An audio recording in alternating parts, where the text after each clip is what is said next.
के थ्रू अपना शासन चलाना चाह रहे हैं। पश्चिम बंगाल उदाहरण है, दिल्ली ज्वलंत उदाहरण है। आप देखिए केजरीवाल जी का, तो इस तरह सारी बातें चल रही हैं। सर अब मैं बात करूंगा, ये 30 हजारी कोट उत्तरी पूर्वी लोकसभा में पड़ते हैं और यहाँ से अभी 3 कैंडिडेट जो पार्टी ने घोषित किया और बीएसपी भी 6 कैंडिडेट दिल्ली से घोषित कर रहे हैं, लेकिन उनका अभी तक कोई घोषित जो सीट पे नाम होना था नामजद कैंडिडेट अभी तक नहीं हुए हैं। और ये एडवोकेट चंद्रशेखर आज़ाद रावण जी के पार्टी से है बबीता यादव जी, जो उत्तरी पूर्वी लोकसभा की कैंडिडेट हैं। और बीजेपी से है मनोज तिवारी जी, जो लगातार 2 बार से बने, अब की बार तीसरा बार उनको टिकट मिला है। बाकी 6 कैंडिडेट का टिकट ने बीजेपी काटा और 7वां कैंडिडेट को बरकरार रखा है। और कन्हैया कुमार कांग्रेस से हैं। इन तीनों में आप सबसे बेहतरीन किनको देखते हैं सर? देखिए, जहाँ तक आपने बोला कि बीजेपी ने अपने 6 सिटिंग कैंडिडेट का टिकट काट दिया है और सिर्फ मनोज तिवारी के टिकट को ही बरकरार रखा है, इसका मतलब है कि बीजेपी जो 6 लोकसभा सीटें थीं वहाँ पे अपने सिटिंग एमपी के कार्यों से खुश नहीं थी, इसलिए टिकट काटा गया है। ये बीजेपी ने सेल्फ एक्सप्लेन कर दिया। और जहाँ तक उत्तर पूर्वी दिल्ली का सवाल है, तो यहाँ भी मनोज तिवारी लगभग ना के बराबर ही आते हैं इलाके में, ना के बराबर ही हैं। वो जब भी दिखते हैं टीवी पर ही दिखते हैं। सर मनोज तिवारी बोलते हैं जो मैं दिल्ली के सभी सांसदों में सबसे ज़्यादा लोगों से मैं मिलने वाला सांसद हूँ। क्या आपको कहीं कोर्ट के अंदर या कहीं बाहर में या कहीं सड़क पे? 10 सालों में तो मनोज तिवारी से मेरी कभी मुलाकात नहीं हुई। कहीं देखे हैं रोड सड़क? कहीं रोड सड़क पे नहीं देखा। और उन्होंने बोला है मैंने 14,500 करोड़ की काम उत्तरी पूर्वी दिल्ली को दिया है। क्या इनके काम भी कहीं नज़र आपको आ रहे हैं? ये पहली बार मैं आपके मुँह से सुन रहा हूँ।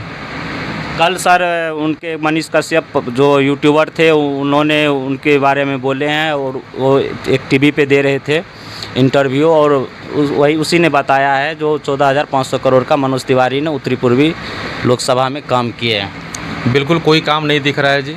और दिल्ली के जितने इलाके हैं सबसे ख़राब डेवलपमेंट उत्तरी पूर्वी इलाके में है। सर कांग्रेस ने बिहार से बेगूसराय से कन्हैया कुमार के सीट को काट के उत्तरी पूर्वी दिल्ली लोकसभा मनोज तिवारी के आगे भेजे हैं, तो कन्हैया कुमार को आप कैसे देखते हैं? कन्हैया कुमार जी का स्वागत है इस इलाके में। और कन्हैया कुमार युवा हैं और आपको पता है कि पूरे देश के युवा जो है बेरोजगारी से जूझ रहे हैं, तो कम से कम कन्हैया कुमार कम से कम युवाओं को ज़रूर एड्रेस करेंगे, उनकी समस्याओं को ज़रूर एड्रेस करेंगे एक यंग नेता होने के नाते। तो कन्हैया कुमार का हमारे इलाके में स्वागत है। और ये लोगों के बीच में जो गरीबों मसीहाओं का जो बोले जाते हैं चंद्रशेखर आज़ाद जी, इसने भी अपना कैंडिडेट यहाँ पे उतारे हैं बबीता यादव को। ये भी वेल क्वालिफिकेशन इनका भी है, मैंने जहाँ तक रिसर्च किया है। 5-6 डिग्री और दिल्ली यूनिवर्सिटी की छात्रा रही है। और ये यूपीएससी की जो मुद्दा है, यूपीएससी के जो एज रिलेक्शन का मुद्दा था, इनको बहुत बढ़ चढ़ के इसने उठाई थी। तो चंद्रशेखर आज़ाद की पार्टी को आप यहाँ कैसे देखते हैं?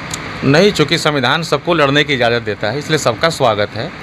और बाद में जनता तय करेगी कि उसके मुद्दों को किन लोगों ने, किन नेताओं ने जोरदार तरीके से उठाया है, ये तो जनता को तय करना है।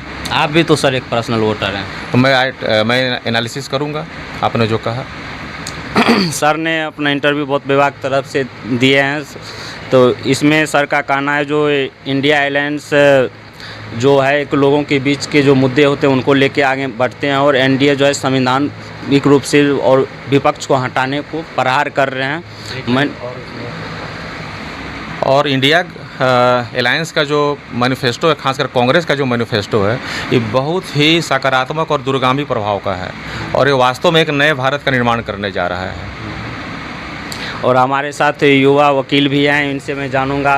सर बबीता यादव भी एक युवा नेत्री है जो अभी आई है, उसको आज़ाद समाज पार्टी ने टिकट दिए हैं। और कन्हैया कुमार भी युवा लीडर हैं जिनको बेगूसराय से काट के यहाँ दिल्ली भेजे हैं कांग्रेस ने। इनमें आप और मनोज तिवारी को, बीजेपी में मनोज तिवारी को कैसे आप सब देखते हैं? आई फील कि इन तीनों कैंडिडेट की अगर बात की जाए, उनमें से मेरे नज़दीक जो है Kanhaiya Kumar is good option, better option है, बेटर देन मनोज तिवारी और बबीता जी। वो बेटर क्यों है कि शुरुआती जो उनका कन्हैया जी का स्टूडेंट जीवन जो रहा है वो शुरुआत से संघर्षकाल जीवन रहा है।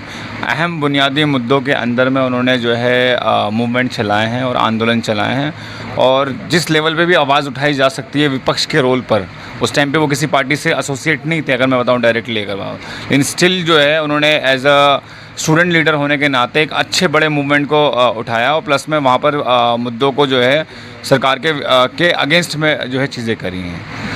और जिस हिसाब से उन्होंने मुद्दे उठाए उस हिसाब से मुझे लगता है एज़ कम्पेयर ऑफ आपका अगर मनोज तिवारी जो एक गायक है, कभी आपने देखा है उनको कभी सड़कों पे कोई जन आंदोलन या जन मूवमेंट करते हुए नहीं देखा हुआ। बबीता जी का भी मुझे कोई ख़ास जानकारी नहीं है। टिकट भले चंद्रशेखर आज़ाद की पार्टी से मिला है, जो अपने आप को ये कहते हैं कि दलित उत्पीड़न के ख़िलाफ़ में उन्होंने आवाज़ें उठाई हैं, चंद्रशेखर आज़ाद की दिख रही हैं। लेकिन बबीता जी का मुझे कोई ख़ास जानकारी नहीं कि उन्होंने अपने कोई कॉन्स्टिट्यूएंसी में कोई ऐसा आंदोलन उठाया हो जहां पर मैं किसी के साथ प्रताड़ना हुई हो या उनके साथ में खड़े हो। उसने सर यूपीएससी के मुद्दे को, बहुत ही एज रिलेक्शन वाले मुद्दे थे जो कोरोना काल में जिनका अटैम्प्ट जो स्टूडेंट अटैम्प्ट को गंवा दिए थे, उनके मुद्दे को लेके वो मुखर्जी नगर से लेके जंतर मंतर तक भी पहुंचे थे। मैंने उनका भी कवरेज किया था जहां सब। तो जो आपने जानकारी दी उस हिसाब से तो ये है कि उन्होंने भी अगर मुद्दे उठाए तो अब वहाँ की वो जनता तय करेगी कि कन्हैया कुमार या बबीता जी में से कौन सबसे बेटर है, क्योंकि हमें यहाँ पर चुनना है कि हमारे लिए सबसे बेहतर कौन है। उन नेताओं में से कौन जन आंदोलन और जन मूवमेंट और जनता की जो आवाज़ है वो सही तरीके से पार्लियामेंट में और बेहतरीन तरीके से उठाएगी, तो वो अब वहाँ की जनता जो है तय करेगी। और वे इसमें question line compare of 3 candidates मेरे नज़दीक तो कन्हैया कुमार जी जो है बेटर है।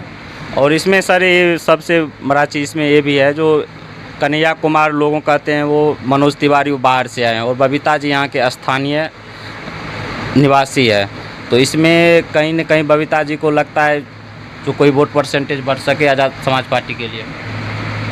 जनता तय करेगी ये सारी चीज़ वगैरह तो। और वैसे अगर हम अपने देश की बताएं तो अगर हम इस पॉइंट ऑफ व्यू से चलेंगे भाई सब बाहरी हैं, बाहरी कैसे हो गए भाई? इंडिया का कॉन्स्टिट्यूशन आपको एक इंडियन नेशनल सिटीजनशिप देता है, एक सिटीजनशिप देता है। उस सिटीजनशिप के तहत में आप किसी भी कॉन्स्टिट्यूएंसी से जाके लड़ सकते हैं। तो हम ये अगर सामने वाले किसी पर्टिकुलर शख्स के लिए बाहरी बोलें तो मुझे लगता है ये टर्म शायद ठीक नहीं है, क्योंकि वो बिहारी है और ये नॉर्थ ईस्ट दिल्ली है, तो वो बाहरी कैसे हो गया? है तो इसी देश का ही सिटीजन ना, तो उसके तहत उसको राइट है। एक चीज़ में इसमें आपने बीच में हमारे सर से एक बात करी कि कैसे इंडियन जो आपकी एनडीए और आपने इंडिया अलायंस को डिफ्रेंशिएट किया। थोड़ा सा मेरा ओपिनियन ये है इसके अंदर में कि ये जो करंटली जो सेंट्रल गवर्नमेंट है, मैं एज अ क्रिटिकली एनालाइज कर रहा हूँ एज अ लीगल एडवोकेट होने के नाते, जो आपकी अभी जो एनडीए गवर्नमेंट जो अभी काबिज़ है अभी सरकार में, उसको अगर हम देखें तो मैं ये कहता हूँ कि वो देश के ख़िलाफ़ है। देश के ख़िलाफ़ यानी देश के संविधान के ख़िलाफ़ है। संविधान जिससे देश चलना है, बेसिक मोटा मोटा कानून जो है देश में ऑलमोस्ट हर लोग जानते हैं कि राज्य को जो चलाने वाली जो पावर है वो हमारे देश का कॉन्स्टिट्यूशन है। कॉन्स्टिट्यूशन डिसाइड करेगा कि किसकी क्या पावर है और किस प्रकार से देश चलना है, जुडिशरी की क्या पावर है, एक एमएलए एमपी को क्या करना है, सारी चीज़ें ऑलरेडी कॉन्स्टिट्यूशन ऑफ इंडिया ने डिक्लेयर कर दिया। और हमारे कॉन्स्टिट्यूशन ने जो है एक बेसिक चीज़ बोली है, अगर हम उसकी प्रस्तावना पढ़ें, प्रियम्बल, जो पूरा निचोड़ कॉन्स्टिट्यूशन का जो है चंद शब्दों में दे देता है। उन चंद शब्दों में एक शब्द है, बहुत ही प्यारा शब्द है, वो है unity and integration of the nation.